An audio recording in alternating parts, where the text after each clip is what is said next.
First thing, I've got a random question for you, and one I think you're not expecting. Okay. What do you think of this tennis ball, by the way, in terms of like... iyi ngiyi ni imwe mu nkuru zirimo gutagaza abantu benshi. Ni umukinnyi wa tennis yitwa Sacha, ndetse akaba ari umukinnyi wahishuye amagambo akomeye benshi bagenda batebya bavuga bati se ubundi ubwiza bwe burihe, ese ayo mafaranga ninde muntu ukwiye kuyafata cyangwa akaba yamushoraho ubundi abamukurikiye. Iki Sacha ukina tennis yahishuye ko yishyurwa hafi miliyoni 1,500,000 kugira ngo asohokane n'umusore wamurarikiye cyangwa se wamugiriye irari. Nawe nyumvira, umukinnyi wa tennis wo muri Leta Zunze Ubumwe za Amerika Sacha Vicky w'imyaka 30 uri guhatanira amahirwe yo kwitabira irushanwa ryitwa US Open yatangaje ko kugira ngo umusore amusohokane bisaba kubanza kwishyura amadolari 1,000, ubwo yashyize mu mafaranga y'u Rwanda kuko idolari ryarazamutse agera muri 1,445,000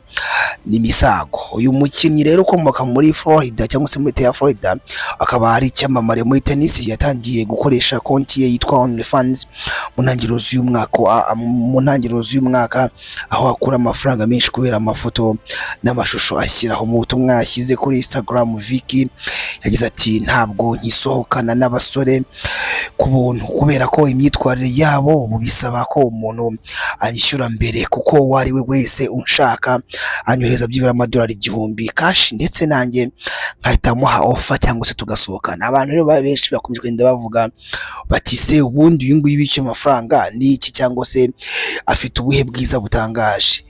Unashobora kwibaza ngo 1,500,000 kugira ngo yishyure umukobwa bisaba imbaraga nyinshi. Aha ngaha muri comment abantu benshi bagenda bavuga bati ubundi ko tubona ari mubi.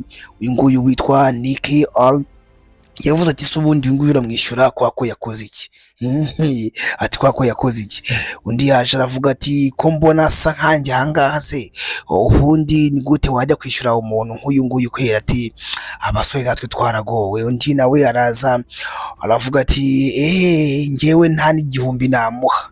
Arumva ni comment abantu bagiye bavuga cyangwa se uburyo uyu nguyu yagiye atangaza ko yishyurwa amafaranga menshi y'umurengera, dore ko ayo mafaranga mu Manyarwanda n'amafaranga menshi cyane. Uyu ngo bita Gloria Key yaje aravuga ati mbega umukobwa, ati nanjye burya ndi mwiza, ati uyu nguyu nta nubwo ndi umusore namuha 1,100. Undi yaje aravuga ngo hehe, araseka. Uyu we yaje araseka aravuga ati ibi ntago bibaho. Ni abantu benshi bakomeje gutangarira aya magambo uyu mukobwa yavuze, dore yuko benshi bagenda bavuga bati nta mafaranga twamuha, cyangwa se abandi bati ese ubundi aho basore bo bayamuha bo baba basa gute? Rero ushobora kuba ese weho ni gute ubyumva? Hasi muri comment utubwire ngo ni gute ubona, ese koko uyu mukobwa akwiriye ko bamwishyura 1,500,000 by'amafaranga y'u Rwanda kugira ngo musohokane? Ese weho wamuha ngahe, cyangwa nta n'10 wamuha? Hasi muri comment utubwire ngo ndabona uyu mukobwa akwiriye ko amafaranga naya yahabwa, cyangwa se ndabona aya mafaranga atakwiriye. Iyi ngiyi ni YouTube channel yacu kandi yanyu yitwa Tahatibu Words, kugezaho update cyangwa se trending news muri showbiz cyangwa se amakuru agenda acicikana ahantu henshi hatandukanye. Tuba tukubereye kugira ngo updating ndetse nawe ugende uryoherwa ugendana natwe. Ciao ciao, hasta la vista, hasta la mañana. Turabakunda.